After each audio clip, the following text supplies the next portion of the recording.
Então lembre-se no livro 1 da Ilíada, Aquiles e Manon tem uma briga feia onde Aquiles diz, vai se fuder, você é um cachorro, não vou lutar por você nunca mais. O homem diz, vai se fuder, certo. Mas no livro 2, Eggman reconhece que, na verdade, há um problema, porque Aquiles é o maior guerreiro que temos. E se Aquiles não quiser lutar, isso é ruim para o moral. Certo, podemos até perder essa guerra. Então Eggman, por ser estúpido, tem essa ideia estúpida. E a ideia estúpida é essa. Como posso reunir meus soldados? Como posso incentivar Mênelus a agir agora que Aquiles abandonou o campo de batalha? Eu sei o que fazer. Vou dizer a eles que podem ir para casa. Pode se dar, pessoal. Psicologia. Porque quando eu digo que vocês podem ir para casa, todo grego vai dizer, não viemos Troia para conquistar a glória para Eggman. Vamos lutar até a morte para garantir que você tenha a sua glória, Eggman, não é? Não nos faça ir para casa. Vamos lutar! Certo, então esse é o plano. E, claro, sai pela culatra. E quando as pessoas ouvem, vamos para casa, todos fogem. E é como se ele tivesse percebido. Uma dissonância. Ele fica tipo, o quê? Ele não entende o que está acontecendo. Certo.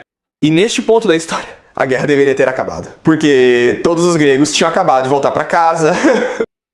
E novamente, o que acontece é que Hades virá e salvará a todos, porque ele reconhecerá que está sendo estúpido e forçará todos os gregos a retornarem ao posto. Então, Everett, você pode ler, por favor. Testando os homens. Testando seus homens, mas ele só fez o espírito correr em seus peitos. Todos os soldados rasos que não conviram seu plano. E toda a assembleia se levantou como grandes ondas no mar.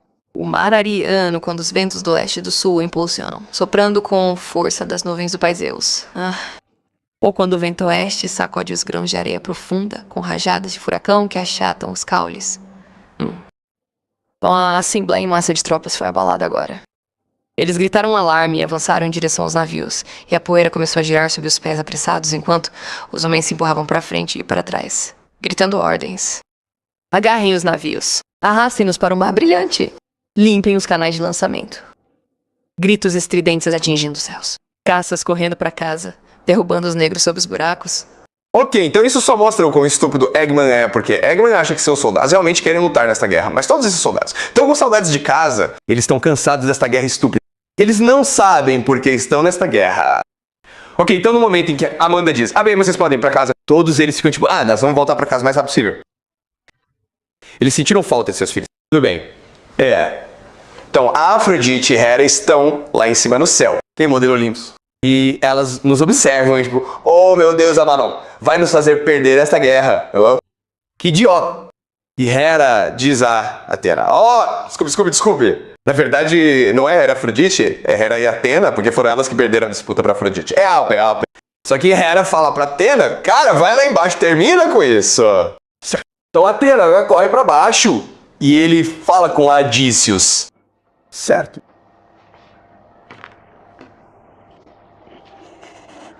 Tudo bem. Você consegue ler. E agora eles podem ter vencido sua jornada para casa, os homens de Argos lutando contra a vontade do destino. Sim, se ele não tivesse alertado Atena. Inconcebível. Filho de Zeus, cujo escudo de batalha é o trovão. Incansável. Atena. Qual é o caminho? Todos os arcanjos voando para casa, para sua terra natal. Navegando pelos mares trazidos de volta. Deixando Prime e todos os homens de Troia um troféu para se glorificar. Helena Argos, Helena, por quem tantos arcanjos perderam suas vidas em Troia, longe disso, terra natal. Vá percorrer as fileiras das armas e do bronze de Aquém. Com suas palavras vencedoras, segure cada homem que encontrar. Não os deixe levar seus navios para o mar.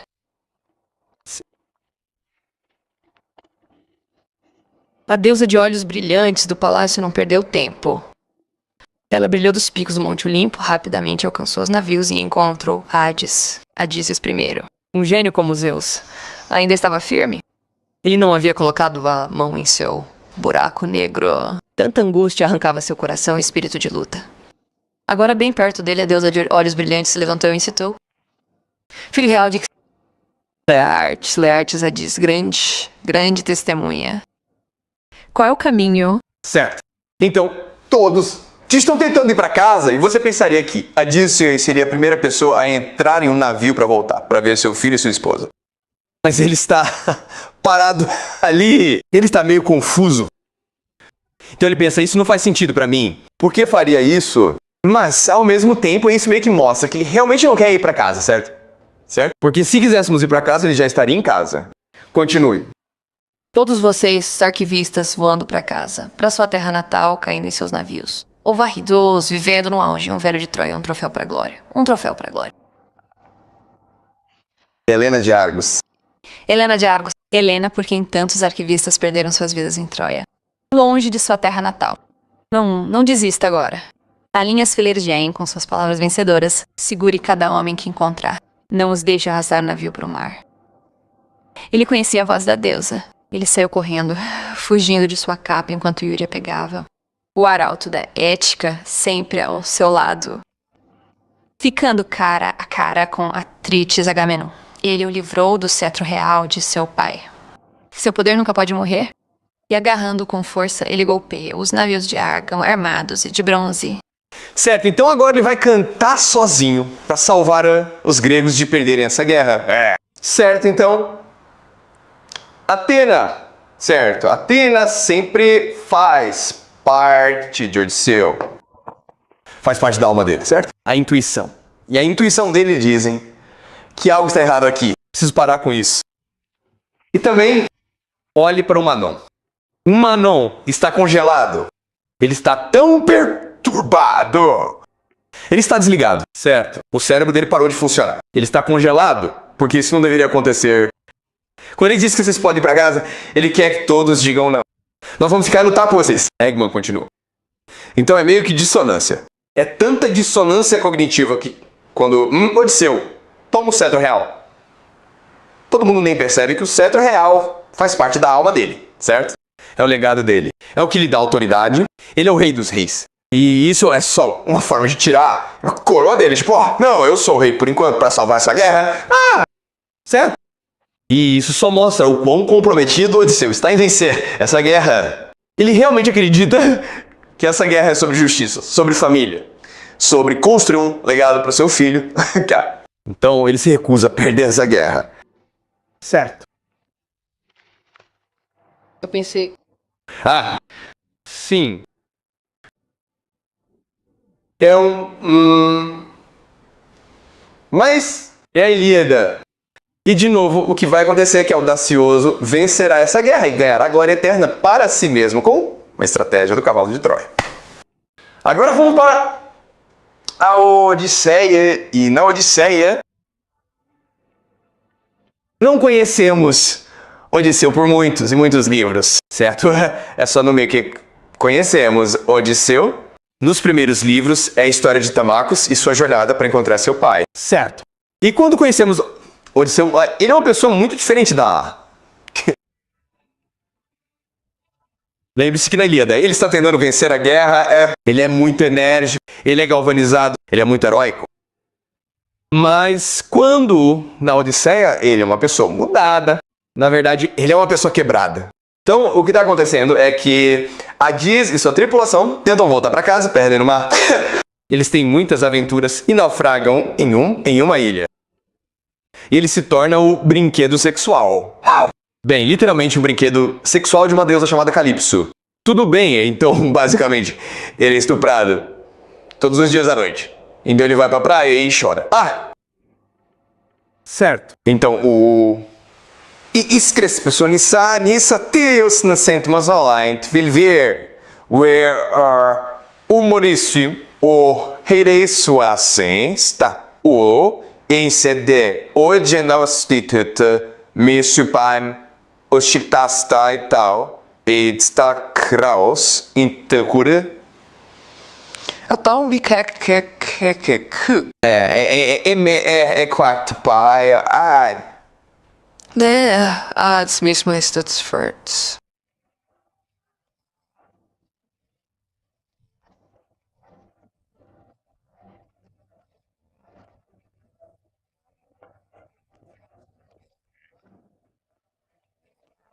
Então ele está sentado, ele está parado, ele está chorando, seus olhos nunca secam. E tudo que ele pensa é no passado. É no passado. Certo. Isso é um sinal claro de depressão, PTSD. Certo. Você quer passar? À noite, verdade, ele dormiria com ela na caverna arqueada. Ele não tinha escolha.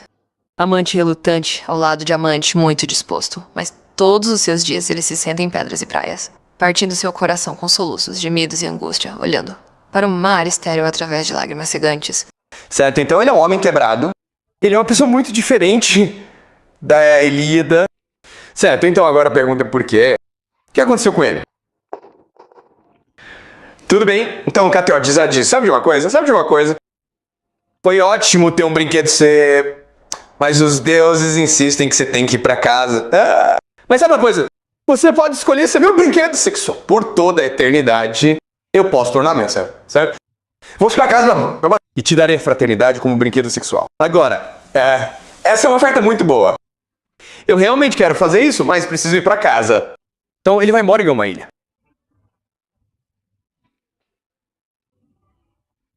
E nessa ilha ele ganha um navio pra voltar pra casa. Mas antes de ir pra casa, como é de costume, eles oferecem um banquete pra ele. E eles realmente não sabem quem ele é. Eles realmente não sabem que ele é Odisseu. Então, durante o banquete,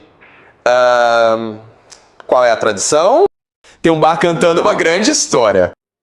Para cantar uma história de grandes feitos. E claro, ele canta sobre a guerra de Troia. Então, você consegue ler? Eu? A contenda entre Adísio e Aquiles, filho de Pélio. Então, o beta canta sobre a guerra de espadas. Havia, no banquete dos deuses, um choque selvagem entre capitães. Agamemnon, senhor dos Écetos, se alegrava ao ver os homens mais bravos de Áquilo lutando daquele jeito. Pois este foi o sinal de vitória que Apolo profetizou em seu santuário em Píeton, quando Agamemnon atravessou o limiar rochoso, pedindo conselho ao oráculo. O início das ondas gigantescas de ruína caindo sobre as forças de Troia e Áquila ao mesmo tempo, graças à vontade de Zeus e ao mesmo tempo, graças a Vondo. Essa era a canção que o famoso rapista cantava. Mas Adísio, segurando sua capa, azul marinho, com ambas as mãos poderosas, puxou-a sobre a cabeça e escondeu seu belo rosto. Envergonhando-se, seu anfitrião poderia ver menos-lo derramando lágrimas. Sempre que o bardo da jangada parava na canção, ele tirava a capa da cabeça, enxugava as lágrimas e, erguendo sua taça de 2 mãos, derramava aos deuses. Mas assim que o bardo recomeçava a cantar, impelido pelos senhores da face que se deleitavam com sua cauda, Adísios escondeu o rosto e chorou. Certo, então há esse grande banquete. E o bar canta sobre a guerra das crianças. E nesse ponto, você pensa que tipo, ei, sou eu, cara. Ele ficaria muito orgulhoso. Mas em vez disso, ele chora e chora. Certo, isso novamente é um trauma, onde as memórias estão despertando dor nele. Então, claramente algo aconteceu durante a guerra de Troia, que o fez se ressentir. Desse o Brian deixa a si mesmo.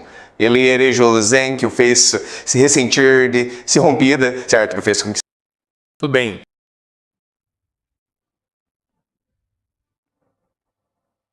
Continue. Adísios, mestre de muitas façanhas, louvado seja o cantor. Eu respeito Datos mais do que qualquer homem vivo. Certamente a musa lhe ensinou, a filha de Zeus, ou o próprio deus Apolo. Quão verdadeiro é a vida, muito verdadeiro. Você canta o destino dos Aens. Tudo que eles fizeram sofreram. Tudo que eles soldaram, como se você estivesse lá ou tivesse ouvido alguém que estivesse. Mas vamos lá, mude de assunto. Cante sobre o cavalo de madeira que Éfeso construiu com a ajuda de Atena. A armadilha astuta que o bom Adísio trouxe um dia para as alturas de Troia, cheia de guerreiros que devastaram a cidade. Cante isso pra mim, fiel à vida como ela merece, e contarei ao mundo imediatamente o quão livremente a musa deu aos deuses seu próprio presente de canção. Então, ele está sentindo toda essa dor por causa das memórias da guerra, mas ele reconhece que se tiver exposto a ir para casa, porque lembre-se de que está em sua jornada para casa, ele precisa enfrentar sua dor, ele precisa admitir sua dor.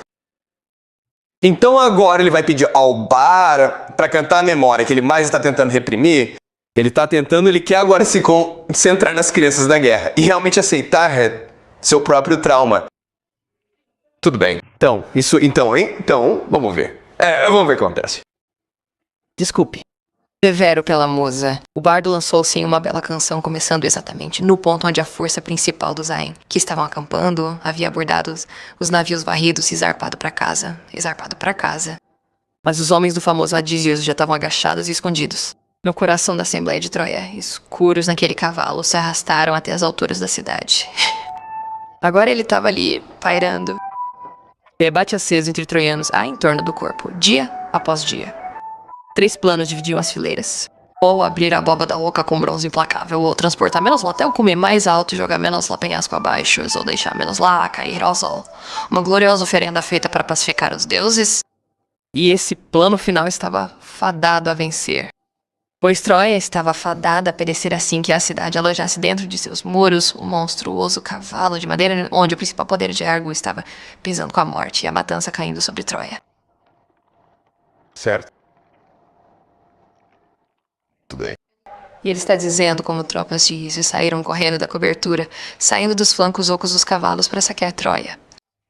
Afirma que destruíram a cidade dos Ísios à esquerda e à direita, dizendo como Odysseus marchou até a casa de Febes, como deus da guerra em ataque com homens obstinados, perdidos. Surdo não é pra orgulho. Eles querem matar o rei. Você quer ir? Lá, ele cantou. Odysseus lutou a luta mais cruel que já enfrentou, mas venceu graças ao poder sobre-humano de Atenos. Essa era uma canção que o famoso harpista cantava. O grande Odysseus derreteu sem lágrimas, escorrendo de seus olhos para molhar suas bochechas. Como uma mulher chora, seus braços em volta de seu querido marido, um homem que caiu em batalha, lutando pela cidade e pelos concidadãos, tentando vencer o dia da desgraça de casa e dos filhos. Vendo o homem cair, morrendo, ofegante, ela se agarra com todas as forças, grita e grita, mas os vencedores logo atrás dela, cravando suas pontas de lança em suas costas e ombros, arrastam-na para fora em cativeiro, submetida a trabalhos forçados, dor e o tormento mais doloroso devastando suas bochechas. Então, dos olhos de Odysseus, lágrimas de desgosto correram. Agora sabemos o que aconteceu. Certo. Então o que aconteceu foi o seguinte. Por 10 anos, Odysseus e os gregos tentaram derrotar os troianos. E não conseguiram porque os troianos estavam atrás de uma cidade murada. Então Odysseus orou. E orou a Atena por inspiração. Então um dia ele a teve. O cavalo de Troia. Certo. Então ele se esgueira. Então ele entra na barriga do cavalo de Troia junto com os soldados. Então eles entram na cidade. E como você sabe, eles estão realmente assustados. Eles estão realmente animados. Então, à noite, eles conseguem deixar o cavalo de Troia e abrir os portões de Troia, invadem e começam a conquistar a cidade. E então, Odisseu, você sabe, ele está matando, certo, porque é guerra, e ele está cheio de adrenalina. Mas algo chama sua atenção, certo? Ele mata um soldado e então uma mulher chega chorando e ela fica traumatizada ao ver a morte do marido. E ele fica traumatizado por essa mulher estar traumatizada. Porque ele veio a Troia para salvar a mulher, certo? Ele vê Penélope nessa mulher. Ele diz, vim até aqui para garantir que Helena pudesse ficar segura com seu marido. E agora ele percebeu que tinha acabado de matar o marido de alguém. Mas não só isso. Mas os gregos vêm e a levam para ser escravizada. Então, ao vir a guerra, ele destruiu todas as famílias de Troia. Ele causou o sofrimento de milhares e milhares de crianças. E é isso que ele veio. Primeira vez, é isso, certo?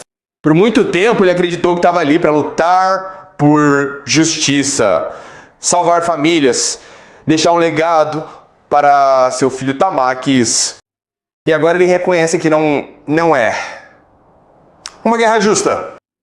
Estou destruindo uma civilização. Esta não é uma guerra sobre família. Esta é uma guerra sobre destruir famílias. E que legado estou deixando para meu filho? Como meu filho se sentiria se soubesse como destruir famílias como a nossa? E isso causa trauma nele. Isso divide sua alma. E o deixa louco, basicamente. E esse é o conflito central. Na Odisseia, tendo feito tanto mal, como você pode voltar para casa?